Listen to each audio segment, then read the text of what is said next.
Hello students, welcome to the IIFA में आपका स्वागत है। आज की इस क्लास में मैं ट्रस्ट के बारे में बताने वाला हूँ। लास्ट टाइम हम लोगों ने स्ट्रक्चरल एनालिसिस के बीम और फ्रेम के कॉन्सेप्ट्स को डिस्कस किया था। ठीक है, अब ट्रस्ट क्या होता है, तो देखो ट्रस्ट को कैसे डिफाइन करते हैं। ठीक है, ट्रस्ट जो आपका होता है इसको कैसे डिफाइन करते हैं कि ये एक 3 मेंबर का, एटलीस्ट 3 मेंबर होने चाहिए। ठीक है, जिसमें जो 2 मेंबर्स होने चाहिए वो ज्वाइंटेड होना चाहिए ट्रायंगुलर फ्रेमवर्क में विथ हिंज ज्वाइंट और पिन ज्वाइंट। इसको बोलते हैं पिन ज्वाइंट। ठीक है, इसको कौन सा ज्वाइंट बोलते हैं? Pin joint. तो आपका 3 मेंबर हो गया, मेंबर 1, 2 एंड 3। 3 मेंबर जिसमें कोई भी 2 मेंबर, फर्स्ट एंड सेकंड की ज्वाइंट पिन, सेकंड और थर्ड की ज्वाइंट पिन, थर्ड और फर्स्ट की ज्वाइंट पिन। तो कोई भी आपका जो 2 कंजिक्यूटिव मेंबर होगा वो कैसे ज्वाइंटेड होंगे? पिन ज्वाइंटेड होंगे। ठीक है, तो इसको क्या बोलते हैं हम लोग? ट्रस। अब ट्रस के अंदर सिर्फ एक ही फोर्स कैरी होता है जिसको बोलते हैं एक्सियल फोर्स, है ना। जब ट्रस को आप कट करोगे उसके इंटरनली आप जब देखेंगे तो उसके अंदर कितने फोर्स डेवलप होंगे? एक फोर्स डेवलप होंगे। जबकि जो बीम और फ्रेम है उसके अंदर हम लोगों ने देखा था कि किसी भी मेंबर को अगर कट करते हैं तो इंटरनली उस मेंबर के अंदर 3 जो रिएक्शंस हैं डेवलप होती हैं, एक्सियल फोर्स, शियर फोर्स और बेंडिंग मोमेंट। लेकिन यहाँ पे सिर्फ एक्सियल फोर्स डेवलप होगा, बेंडिंग मोमेंट डेवलप नहीं होगा। क्यों नहीं होगा, जरा इसको समझते हैं।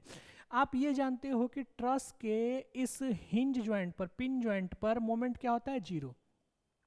ठीक है, ये मैंने इंटरनल सपोर्ट्स वाले में बताया था, जब आपको टाइप्स ऑफ सपोर्ट करा रहा था उस टाइम पे बताया था कि टाइप्स ऑफ सपोर्ट में हिंज ज्वाइंट पर, पिन ज्वाइंट पर, इंटरनल हिंज ज्वाइंट पर रिएक्टिव मोमेंट की वैल्यू क्या होती है? जीरो होती है। ठीक है, ये हमने डिस्कस किया था। तो इस कॉन्सेप्ट को जरा लेकर के चलते हैं और समझते हैं। चलिए, इस कॉन्सेप्ट पर जरा हम लोग समझते हैं। सपोज दैट कि ये हमारा एक ट्रस है। ठीक है, ये क्या है? हमारा एक ट्रस है। इसके ये ज्वाइंट कैसे हैं? पिन ज्वाइंट है। आपको पता है पिन ज्वाइंट पर जो मोमेंट होता है जी जीरो, यहाँ भी मोमेंट क्या होगा? जीरो। यहाँ भी मोमेंट क्या होगा? जीरो। और यहाँ भी मोमेंट क्या होगा? जीरो होगा। ठीक है, क्योंकि पिन ज्वाइंटेड पर मोमेंट क्या होती है? जीरो होती है। अब जरा बात समझेंगे।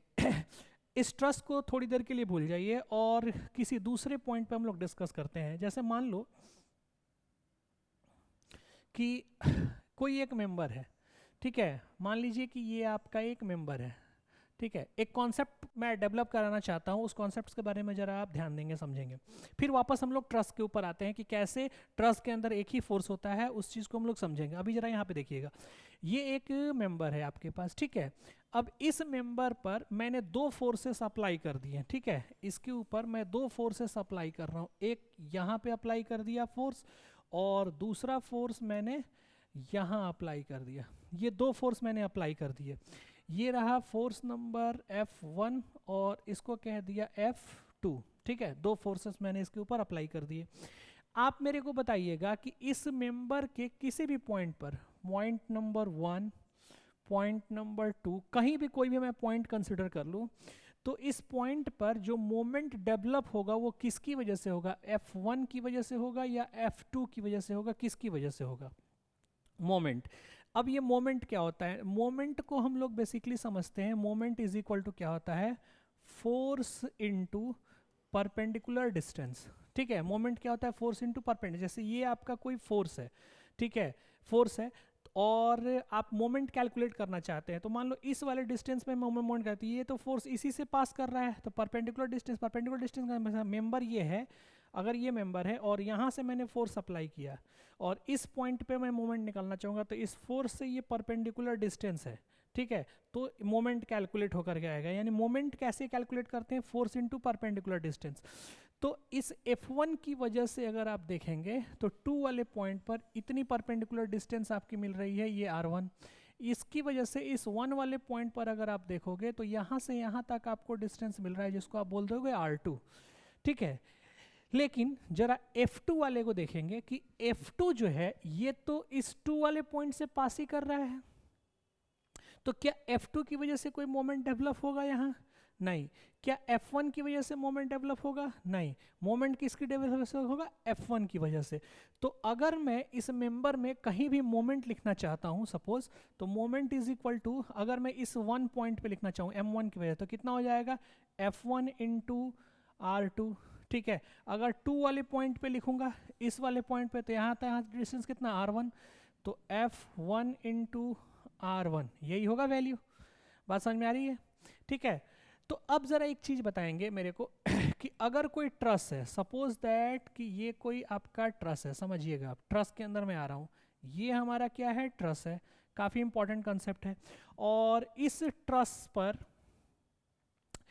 ट्रस के किसी एक मेंबर को मैंने लिया, इस वाले मेंबर को सपोज दैट आप लेते हो, ठीक है, इस मेंबर, तो आपको पता है कि यहाँ भी मोमेंट इस ट्रस में जीरो होगा क्योंकि कैसा है? हिंज जॉइंट है। और यहाँ भी मोमेंट जीरो होगा क्योंकि यहाँ भी कैसा है? हिंज जॉइंट है।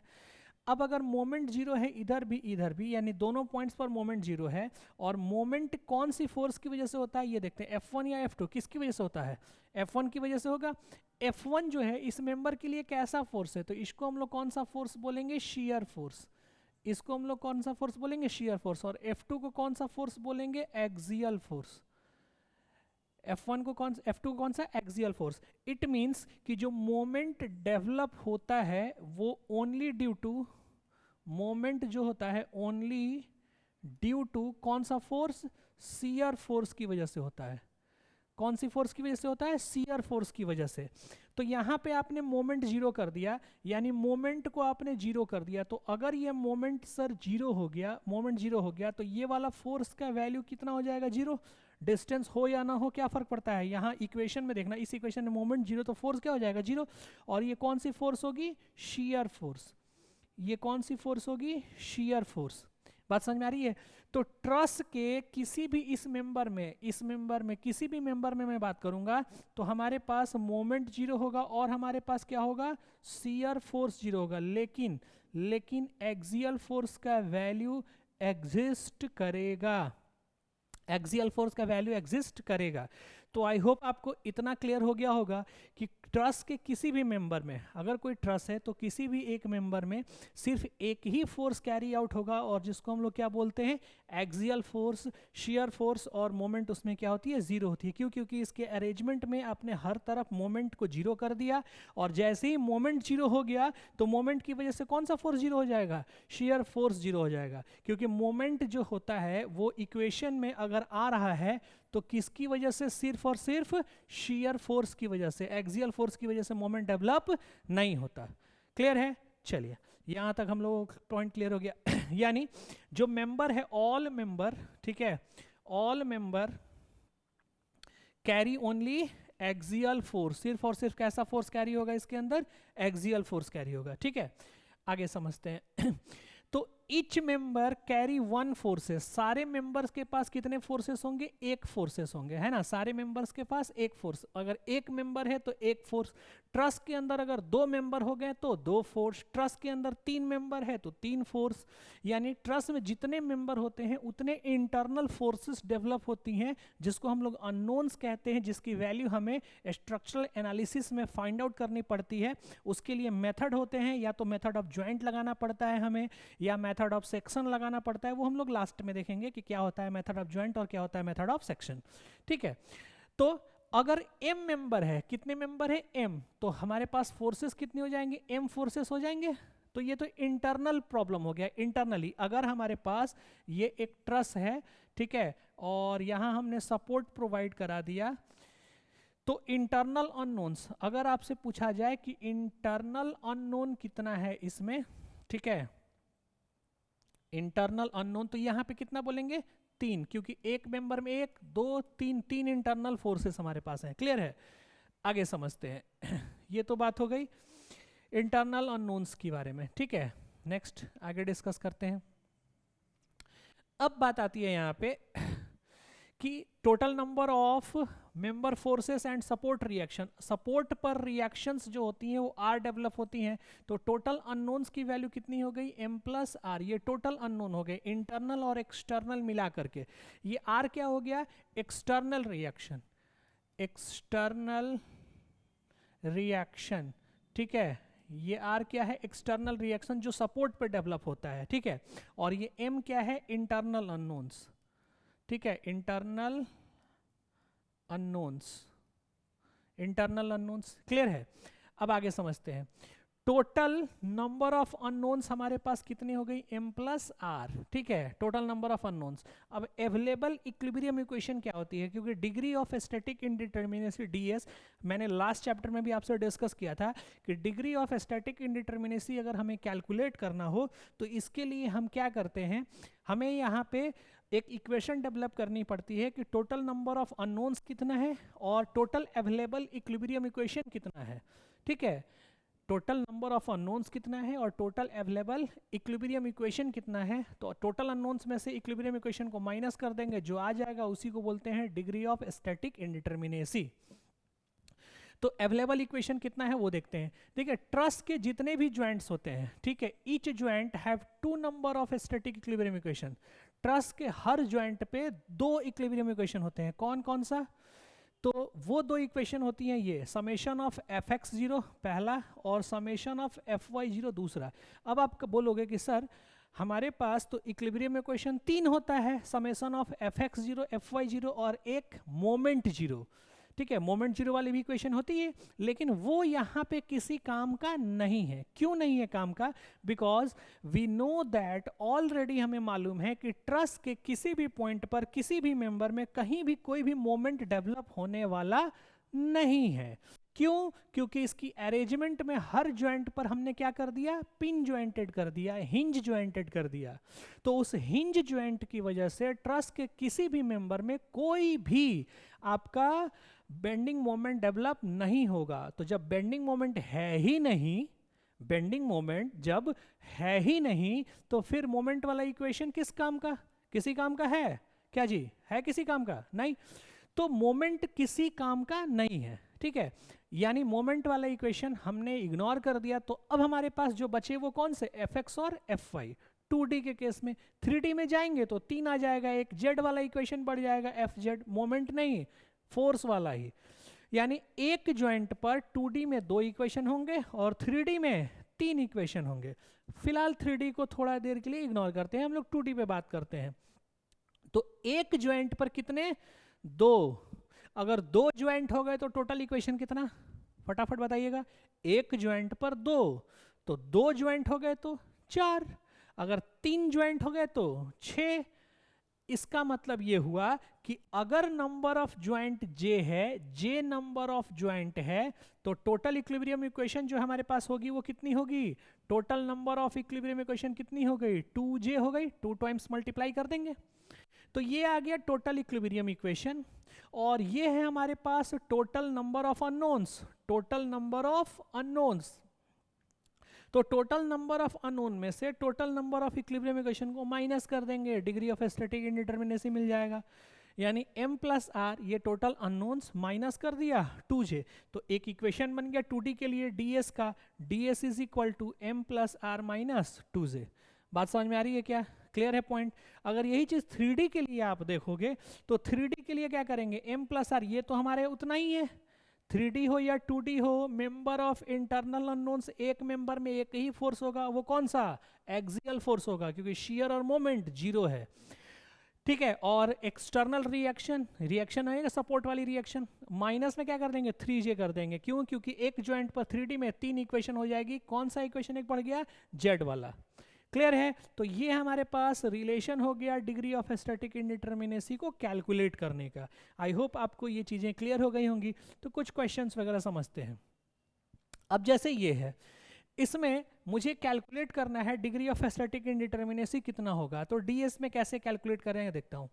हमें यहाँ पे ds कैलकुलेट करना है, तो मैंने फॉर्मूला लिख दिया m प्लस आर माइनस में 2j, ठीक है। अब m कैलकुलेट करते हैं, मेंबर कितना है। तो देखो मेंबर कैलकुलेट कर रहा हूँ, 1 2 3 4 5, ठीक है, 6 7 8 9 10, टोटल मेंबर हमारे पास कितने हो गए, 10। तो 10 मेंबर लिख लिया। रिएक्शन कितने सपोर्ट पे, तो हिंज सपोर्ट पे 2 रिएक्शन, यहाँ पे कितने, 2 रिएक्शन, ठीक है, 2 रिएक्शन, यहाँ पे 1 रिएक्शन, और यहाँ पे फिर 2 रिएक्शन, तो 2 2 4 1 5, प्लस में 5, माइनस में 2, मल्टीप्लाइड बाई ज्वाइंट 1 2 3 4 5 6, 6 लगा दिया यहाँ पे, यानी 15 माइनस 12, ds की वैल्यू आ गई कितनी 3, ये हमारा ds का वैल्यू आ गया। क्लियर है? जब ds आपके पास कैलकुलेट हो जाएगा तो आप DSE एक्सटर्नल भी कैलकुलेट कर सकते हैं। एक्सटर्नली कितना है, तो एक्सटर्नल कैलकुलेट करने के लिए तो हम क्या करते हैं, एक्सटर्नल बाहर है, ओवरऑल जब आप कैलकुलेट करोगे बाहर में केवल सपोर्ट पर, तो उस समय आपके पास टोटल इक्विलिब्रियम इक्वेशन 3 काउंट होगा। अब बोलोगे सर ये तो बहुत गड़बड़ बात है, कभी आप कहते हो 2 होगा, कभी आप कहते हो 3 होगा। तो बॉस जब आप ट्रस्ट के इंटरनल मेंबर के अंदर कैलकुलेट करें, यानी मेंबर में घुस के अंदर घुस के जब आप ट्रस्ट में कैलकुलेशन कर रहे हो, तो उस समय आपके पास केवल 2 ही इक्वेशन होगा, fx और fy, क्योंकि मोमेंट है ही नहीं अंदर में मोमेंट है कहाँ। लेकिन जब बाहर सपोर्ट पे आएंगे तो सपोर्ट में तो मैं यहाँ फिक्स सपोर्ट भी दे सकता हूँ ना, मेरी मर्जी, मैं यहाँ पे फिक्स सपोर्ट दे सकता हूँ, तो फिक्स सपोर्ट पर अब तो यहाँ मोमेंट डेवलप हो जाएगा ना। तो जब बाहर में एक्सटर्नली बात की जाएगी तो उस समय हम टोटल इक्विलिब्रियम इक्वेशन तीनों लेकर के चलेंगे, fx fy और मोमेंट को। ठीक है, तो यहाँ पे कैसे कैलकुलेट करेंगे, नंबर ऑफ रिएक्शन माइनस 3 क्या, fx fy mz को हटा दिया, माइनस कर दिया, तो ये कैसे DSE निकलेगा, कितने रिएक्शन, 2 रिएक्शन, एक 3 रिएक्शन 5, यानी 5 माइनस 3, वैल्यू कितना आ जाएगा 2। ठीक है, ये टोटल ds निकल गया, ये एक्सटर्नल निकल गया। अगर इंटरनल कैलकुलेट करना हो DSI तो इसके लिए क्या करेंगे, टोटल में से एक्सटर्नल को माइनस कर देंगे, टोटल में से एक्सटर्नल को माइनस कर देंगे, टोटल आया है 3, एक्सटर्नल आया है 2, इंटरनल आ गया हमारा 1। ये तो तरीका हो गया फॉर्मूला से कैलकुलेट करने का। लेकिन क्या आपको लगता है इतना टाइम हमारे पास है? जी नहीं, इतना टाइम नहीं है। तो इसको शॉर्टकट में कैसे सॉल्व करेंगे, ट्रिकी कैसे सॉल्व करेंगे। ट्रिकी सॉल्व करने के लिए हम यहाँ पे देखते हैं ट्रिकी कैसे सॉल्व करेंगे। ठीक है, फटाफट देखेंगे और सॉल्व कर देंगे। ये कैसे सॉल्व होगा ट्रिकी, जरा समझिएगा। हमें यहाँ पे ds, dsi और dse कैलकुलेट करना है। dse तो आप तुरंत कैलकुलेट कर सकते हो। कैसे कैलकुलेट कर सकते हैं, रिएक्शन -3 कर देंगे, क्योंकि एक्सटर्नल में हमारे पास टोटल इक्विलिब्रियम इक्वेशन कितनी होती है, 3 होती है। और टोटल इक्विलिब्रियम 3 क्यों, क्योंकि एक्सटर्नली कुछ भी हो सकता है, कोई भी सपोर्ट आ सकता है, इसलिए हमें मोमेंट वाला इक्वेशन कंसिडर करना पड़ेगा। लेकिन जैसे ही अंदर घुसेंगे ट्रस्ट के अंदर, तो अब हमें पता है, वेल नोन है कि कहीं भी मोमेंट नहीं आने वाला, इसलिए मोमेंट वाला इक्वेशन किसी काम का नहीं रहेगा। तो अंदर में कितने, 2 ही, इसीलिए ज्वाइंट कंसिडर करेंगे, तो हर ज्वाइंट पर 2 ही आप इक्विलिब्रियम इक्वेशन लेके चलोगे। राइट, चलिए आगे ट्रिकी कैसे सॉल्व करेंगे। हमें इसके अंदर DSI, DSE और DS कैलकुलेट करना है। तो सबसे पहला फटाफट तो DSE कैलकुलेट कर देंगे। ये कैसे कैलकुलेट कर देंगे, तो रिएक्शन -3, रिएक्शन काउंट कर लो फटाफट, 2 1 3 1 3 2 5, 5 माइनस 3, ये आ गया 2। बोलोगे सर तो फिर इसमें और इसमें अंतर क्या रहा, जो आपने यहाँ लिखा वही तो यहाँ लिखा, तो इसमें कोई डिफरेंस नहीं है। डिफरेंस है इसको कैलकुलेट करने में, ये मेंबर और ज्वाइंट काउंट नहीं करना पड़ेगा। कैसे, आपने DSE पहले निकाल लिया, अब DSI निकाल लो आप, और DS जब कैलकुलेट करना होगा तो हम दोनों को जोड़ देंगे, यानी DSE प्लस DSI, इंटरनल और एक्सटर्नल दोनों को ऐड कर देंगे, टोटल वाला आ जाएगा। तो अब DSI कैसे निकालें, तो देखो DSI कैसे निकालते हैं। आपको पता है ट्रस्ट का जो बेसिक डेफिनेशन होता है वो क्या होता है, ट्रस्ट के बेसिक डेफिनेशन में हमने देखा था कि ये एक ट्रायंगुलर फ्रेमवर्क का अरेंजमेंट है। कैसा फ्रेमवर्क, ट्रायंगुलर फ्रेमवर्क। ठीक है, अभी हमने यहाँ पे बात करी थी कैसा फ्रेमवर्क चाहिए हमें, ट्रस्ट का ट्रायंगुलर फ्रेमवर्क। ठीक है, ये देखना कैसा फ्रेमवर्क चाहिए, ट्रायंगुलर फ्रेमवर्क। तो इस कॉन्सेप्ट को हम लोग यूज करेंगे। ठीक है, ये बहुत ही शानदार कॉन्सेप्ट है, इस कॉन्सेप्ट को यूज करेंगे, ट्रायंगुलर फ्रेमवर्क में हमें चाहिए। तो मैं क्या कर रहा हूँ, ट्रायंगुलर फ्रेमवर्क में देखते हैं, जरा देखिएगा क्या यहाँ पे ट्रायंगल बन रहा है, यस सर बन रहा है, कोई इशू नहीं है। इधर वाले में भी ट्रायंगल बन रहा है, यस सर बन रहा है। लेकिन इधर मैं क्या देख रहा हूं कि यहाँ पे ट्रायंगल में ये एक्स्ट्रा आ जा रहा है। अगर एक मेंबर ये वाला मैं हटा दूं, इस मेंबर को मैं यहाँ से हटा दूं, तो भी ट्रायंगल बन जाएगा क्या, बन जाएगा तो भी ट्रायंगल। एक मेंबर, ये जो डायगोनल है इस डायगोनल को एक हटा दिया जाए तो भी ट्रायंगल बन जाएगा, कोई इश्यू है नहीं। तो हमने स्ट्रक्चर को एनालाइज किया, यही तो है एनालिसिस ऑफ स्ट्रक्चर। आपको स्ट्रक्चर को एनालाइज करना होगा, एक मेंबर हटा करके आप सबको ट्रायंगुलर फॉर्मेट में कन्वर्ट कर सकते हैं, यानी एक एक्स्ट्रा है, एक मेंबर क्या है, एक्स्ट्रा है। अगर ये नहीं भी रहे तो भी ट्रस हमारा वेल डिफाइंड है।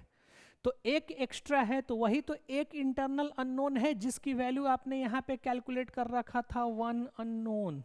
बात समझ में आ रही है? इसी को तो आपने एक अननोन कह रखा था, तो हम तुरंत डीएसआई काउंट कर लेंगे, एक अननोन, और दोनों को ऐड कर दिया, तो दोनों को ऐड कर दिया, 2 + 1 आंसर आ गया 3। अब हो गया, बिना मेंबर काउंट किए, बिना रिएक्शन काउंट किए, बिना जॉइंट काउंट किए। बात समझ में आ रही है?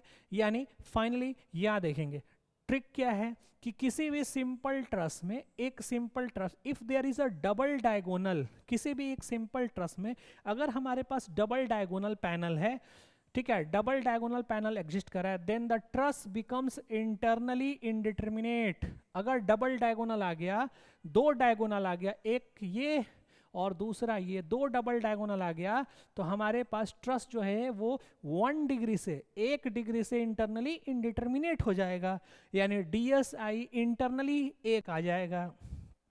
बात समझ में आ रही है? ठीक है, तो degree of number of double diagonal panel, हमें डबल डायगोनल पैनल काउंट करना है और वही हमारी डिग्री ऑफ इंटरनल इनडिटर्मिनेसी देगी। यानी D I internal indeterminacy calculate करना हो तो क्या लिखेंगे हम लोग, तो number of double diagonal panel देखेंगे कितने डबल डायगोनल पैनल है। बात समझ में आ रही है क्या? जैसे डबल डायगोनल पैनल दिख गया तो उसी डबल डायगोनल पैनल पर हम एक काउंट कर लेंगे, यानी वहां एक हमारे पास डीएसआई आ जाएगा, और डीएसई तो कैलकुलेट कर लेंगे, रिएक्शन -3, दोनों को ऐड कर देंगे, डीएस आ जाएगा। क्लियर है? आइए कुछ और क्वेश्चंस को देखते हैं। अब ये वाले क्वेश्चंस को देखते हैं। इस क्वेश्चंस में हमें फटाफट काउंट करना है डीएसई, डीएसआई और डीएस, इन तीनों की वैल्यू कैलकुलेट करनी है। रिएक्शन काउंट करेंगे, 2 रिएक्शन, 3 रिएक्शन, 3 2 5 रिएक्शन, 5 - 3 2 आ जाएगा ये। डीएसआई यहाँ देखिएगा, डबल डायगोनल है नहीं है, इसमें है नहीं है, लेकिन क्या देख रहे हैं, यहाँ तो ट्रायंगल ही नहीं बना बॉस, यहाँ तो ट्रायंगल ही नहीं बना, ये तो कमी है ना एक, तो यानी डीएसआई यहाँ -1 हो जाएगा। यहाँ डीएसआई कितना हो जाएगा, -1, उधर +1 था, एक एक्स्ट्रा था, यहाँ है ही नहीं, तो यहाँ तो कमी हो गया, तो -1 आ जाएगा। दोनों को ऐड कर दिया, यानी 2 - 1, डीएस कितना आ जाएगा, 1।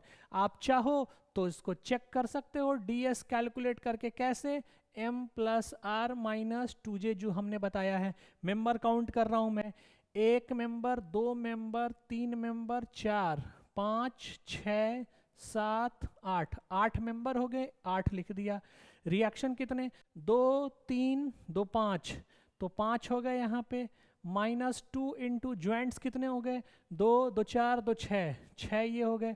ये देखिएगा 8 5 कितना हो गया, 13, माइनस कितना 12, डीएस का वैल्यू कितना आ गया, 1, यहाँ भी आया कितना, 1, आंसर आ गया। समझ में आ रहा है क्या? क्लियर है? आगे समझते हैं। इस क्वेश्चन का आंसर करना है, इसमें हमें कैलकुलेट करना है डीएसई, डीएसआई और डीएस, ये कैलकुलेट करना है। कैसे सॉल्व करेंगे, देखो डबल डायगोनल यहाँ पे है तो डीएसआई तो 1 हो जाएगा, लेकिन यहाँ क्या देख रहे हैं कि है ही नहीं, यहाँ है ही नहीं, तो यहाँ पे क्या करेंगे, हम ये समझेंगे कि बॉस यहाँ एक एक्स्ट्रा है, एक एक्स्ट्रा है ना यहाँ, लेकिन यहाँ तो है ही नहीं, यहाँ ट्रायंगल के लिए जो चाहिए ना आपको, ये तो चाहिए ना, तो यहाँ है ही नहीं, और यहाँ है ही नहीं और यहाँ पे है, तो एक यहाँ से निकल के यहाँ आ गया, ऐसा सोच लो। यानी अगर यहाँ से हटा के यहाँ ला दे तो पूरा का पूरा ये फॉर्मेट दिख रहा है, तो डीएसआई की वैल्यू कितनी हो गई, 0, और डीएसई कितना, 2 2 4 1 5, 5 - 3 2, दोनों को ऐड कर दिया, 2 आ जाएगा। ठीक है, अगर आपको फॉर्मूले से कैलकुलेट करना है तो m + r - 2j, इससे सॉल्व कर सकते हैं। कैसे कैलकुलेट कर लेते हैं, 1 2 3 4 5 6 7 8 9, टोटल नंबर 9, रिएक्शन कितना आ रहा था, 5, -2 इंटू ज्वाइंट्स कितने हैं, 2 2 4 2 6, 6 ज्वाइंट्स हो गए। यहाँ पे 14 माइनस 12, आंसर कितना 2। समझ में आ रही है क्या बात? तो आप तुरंत कैलकुलेट कर सकते हो ट्रस के अंदर डीएस। आई होप आपको ट्रस पॉइंट क्लियर हो रहा होगा। और कुछ क्वेश्चंस देख लेते हैं इसके अंदर। हमें इस क्वेश्चंस को सॉल्व करना है। फटाफट आप मुझे इसका डीएसई, इसका डीएसआई और इसका डीएस सॉल्व करके बता दें, ठीक है। इसको मैं कह रहा हूँ क्वेश्चन नंबर 1 और इसको मैं कह रहा हूँ क्वेश्चन नंबर 2। इन दोनों क्वेश्चन का आप ये तीनों वैल्यू कैलकुलेट करके कमेंट बॉक्स में बनाएंगे। आई होप कि आप सॉल्व कर सकते हो। अगर नहीं हो रहा हो तो आप पूछेंगे, मैं इसका आंसर सॉल्व करके आपको बता दूंगा। ओके, चलिए, thank you so much for this session. मिलते हैं नेक्स्ट क्लास में।